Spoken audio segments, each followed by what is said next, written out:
Assalamu alaikum YouTube көрүүчүлөр, ат сүйүүчүлөр. Бүгүн мына ушундай чекчейген көк кашка кулун чыкты сатууга. Мына ушундай чекчейген корсулдаган кулун сатууга чыкты туугандар. Көк кашка. Азыр мына кулун кезинен эле аттын фигурасына окшошуп уже моюндарын алып жүрүшү, башын алып жүрүшү аттын фигурасында экен жаныбар. Өтө кош кулун экен. Резвый экен жаныбар. На туугандар, ушу кулундун азыр теги боюнча айтып берсек туугандар, бул чаткалдан келген кулун, чаткалский кулун.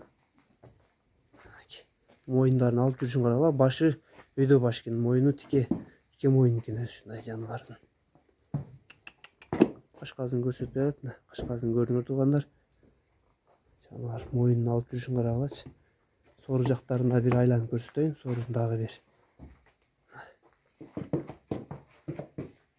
Жаныбар, машаллах туугандар. Өтө сонундай экен кулун. Буттарын көрсөтүп коеюн, мындай. Көрүнүштөрү мына. Бардыгы ден соолугу буйруса жайында.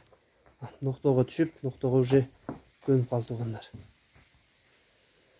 Мына туугандар, бул Терген шаарында турат, Аксай районуна караштуу. Аксынын борборунда кулундун баасы 50 миңге коюлду. Бир аз кем болот туугандар.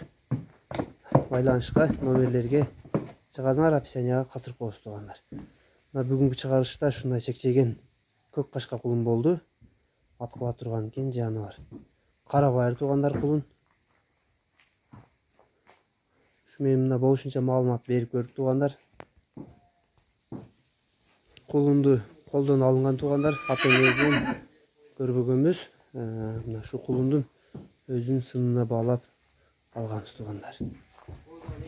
Мынакей, ушул болду кулундар туугандар. Байланышка чыккыла, сооданы кылгыла туугандар, алганга береке, сатканга дагы береке.